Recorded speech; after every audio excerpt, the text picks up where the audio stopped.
Hey folks, it's Noah Bloomfield, aka A Fictional. I'm sitting here thinking about what I want to do for this video. I know I told y'all I'd originally be doing a slam or something, but another piece came up. During this last week, as you might know, I've been at this workshop with 826 Valencia, just writing with dope young poets, authors, you name it.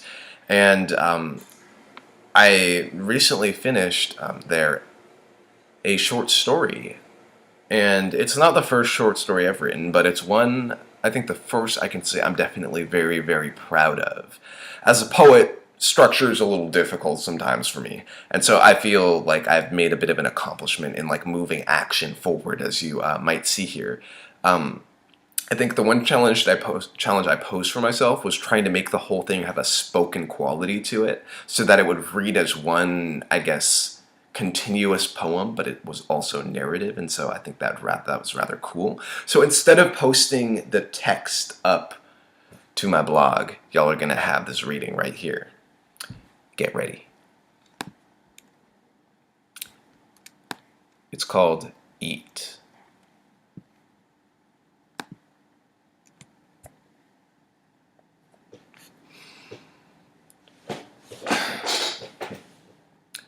I told myself that I knew what I was getting into. You can't save people from themselves. There's a difference between taking care of someone and being their caretaker. I had learned all these things before. I was sure I had.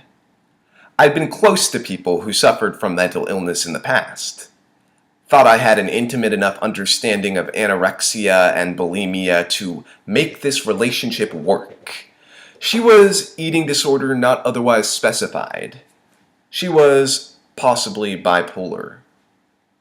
I'm ashamed to introduce her in this way. I say these things like they mean something. I don't know. I don't know why I'm telling you this story. Maybe it's because I've forgotten everything that happened. Maybe it's because I need to trace the memory back in time to see at what point I realized that no matter how well I thought I understood Iris, I didn't. The closer we grew, the more I became aware that what we were doing was impossible. And we did it anyway. If you want, you can stay to listen. Something's coming back to me now. Speakers kicking heat waves into visible frequencies. The sun so clear in the sky you could smoke your grass with a magnifying glass. It's summer in San Francisco, and I'm in the kind of love that is slow dancing with its own death. Just like she does. Just like we dance now, on the flat of a hump of green at Dolores Park that is dotted with people bent on thickening their experiences to the consistency of the atmosphere. Her leopard-patterned lace-ups step in harmony with my beat-up sneakers. It's summer in San Francisco, and here, it's one big party. The beer has arrived, says a guy wearing an American flag t-shirt who smells like old leather and sweat. And who doesn't want a Pabst Blue Ribbon? To life! The crowd cheers in response.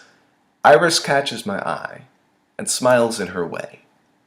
I smile back, crack open a cold one, take a sip and let out a dry clip of laughter. We may not drink ourselves to death, but the irony in this story could kill us all. Hi, butterfly. Details. I'm trying to remember the details, but instead I'm remembering how we ended in October while it is still August and you're still standing here right in front of me. How did it go? That Eliot poem. April is the cruelest month, breeding lilacs out of dead land, mixing memory and desire stir. Wait, there it is. Mixing memory and desire. Though it's summer now, we began in spring. And how are you, love? Her voice warm and perhaps expectant. I'm great. Sun is out, free beer, and of course, I'm with you. Oh, Kylie, this is all so beautiful. I'm so glad we're all here. Hey, let's go sit with Lydia and Rachel. She puts her hand in mine, but for a brief touch of warmth, and then, lifted by bubbling excitement, giggles back towards the hump. Now I walk, breathing in the bliss of the moment. These memories of the future fly loose, and I forget, because death will eat these memories, and now is the only way I can know them, and I might as well know them now. Now we're sitting with Lydia and Rachel. Now I'm smoking a pink Fantasia. Now I'm lost in the blank space of a conversation. Words disintegrate, get lost amidst the loud music, sizzling meat, and whining children. Cars and cross-street construction all collapses into this blank space. So anyways, how much does a hipster weigh? I don't know, Kylie. What? Says Rachel. An Instagram! I wish I weighed an Instagram, Iris says, looking up from her new iPhone. She hasn't eaten anything since at least yesterday morning. I've been with her since then. We spent the entire day lying in bed watching old Pokemon episodes. Come to think of it, I haven't eaten much myself since I met up with her yesterday. I look down, take a drag off my cigarette, and pretend I didn't hear what she just said. That's what I do when I'm too exhausted for real empathy. It works better than screaming endless affirmations to her that she's a worthy, beautiful person, hoping that someday she'll internalize what I'm saying and just snap out of it. Who the hell am I to think that I can make her snap out of it, that I can make her snap out of it? It's shitty because I've done this before. It's shitty because I hate myself too. Hey Rachel, a voice husks from the right. Oh hey Mouse, what's up? Nothing much. You still looking for Lucy? Oh yeah. Hey, Kylie, you still wanting Lucy? Iris wants to trip today, and so do I. Why not? It's a beautiful summer day, and we're in love. She buys 4 hits, 2 for each of us. I offer to pay her back, but she insists. It's a gift. Well, gee, thanks, love. She smiles at me in her way. But no, that's not how it happened. That's not how it went. I'm remembering things wrong, mixing memory and desire. Wait, this is where things went wrong. She smiled, but in a way I'd never seen before. Her eyes were stone-cold walls, shutting me out of her heart for the very first time. Her smile was a sacrificial altar that would not break to make explanation, and I just smiled back, happily unaware that in that moment she was different than I'd conceived of her. If only I'd considered the possibility that she was different entirely than how I'd thought of her. If only I'd paid attention, or look!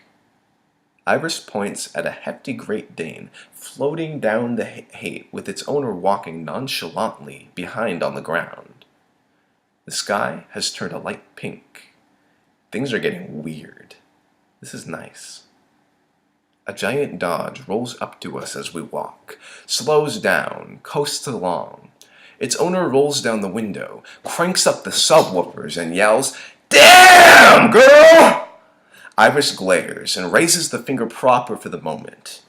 I'm scared out of my mind. Go fuck yourself. I will tonight. I'll be thinking of you.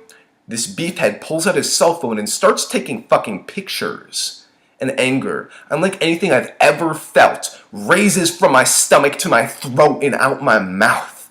Will you leave us alone? I yell. Gross, it's a fucking shemale. This is when I spit on his truck. And in the most righteous stroke of luck, right before he can step out of his truck and kill me like I know he is intending to do, a car rushing behind him slams on the brake a bit too late and wrecks the Dodge's rear end. At the same moment, a cop was approaching with a clipboard and a scornful expression. Suddenly, I realize that I'm crying. Come on, Kylie. Let's go. Let's get out of here. By the time we get to an empty side street, it is late evening. We walk without saying anything. For another 5 minutes, we walk in silence. And then I heave a heavy sigh.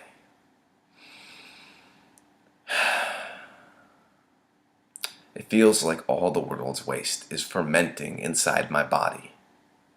Out of nowhere, she says, "Look!" Above and beyond the elevated street where we stand, the sun bleeds like a ruptured cherry into pink cotton candy clouds. We stop to look out through an empty lot, guarded by a chain link fence. I breathe out and feel lighter. My God, Iris, it's beautiful. I want to be shot through these clouds into space when I die. They can shoot me into a black hole. I laugh and then sigh. I don't know how I want to go. There's plenty of time to think about it, you know? Yeah, maybe 10 or 15 years. Iris. What? Forget it. I drop it. Everything is okay now. Everything is beautiful. I look into her eyes, and her eyes aren't back to normal. But they aren't the same either. They are wild, wider than the sky. They held something that I wish I had now as I look back. Was it her? Did I see her? Did she see me? I think something happened there. But there is no there, as Gertrude Stein says. Only here now, looking back, and it changes every time. The story, these memories, as I sit here trying to recollect these fragments and tell this story to you, something is happening. Wait, now I remember.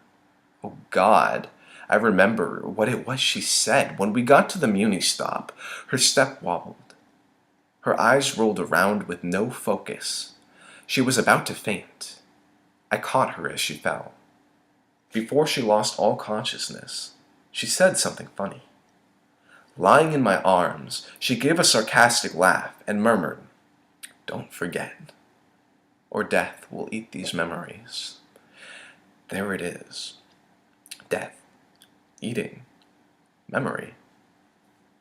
Maybe that's what this story is all about. Why I haven't been able to stop thinking to the past as of late. Though I no longer talk to her, I am still in dialogue with my memory. I have been trying to tell this story right for years and have failed each time. Each year enlarged a past in flux, a moving past I didn't want to face. But now, remembering the now of back then, I can pick the moments out of a tornado of poetic fragments. I can see them, taste them, touch them, feel them, breathe them. I remember now what she said, and what I thought as we took an early morning walk the next day, what really gets to the heart of what this is here. I'm in the kind of love that is slow dancing with its own death, just as she does, a starved electric waltz in memories that we would spend on public transportation and going out to eat. When the sun burst on the skyline, the clouds looked good enough to eat. We strolled through this San Francisco evening, joking about death, because permanence was too taxing for our poor memories. I'm remembering how we ended in October while it is still August. Memories not yet formed invade this summer day. In the city. Eat. You haven't eaten in a week. Raise your Pabst Blue Ribbon to life, but forget death. Forget, because death will eat these memories. I have forgotten this story 1,000,000 times in writing it.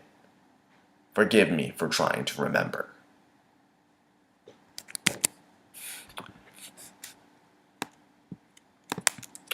There you go.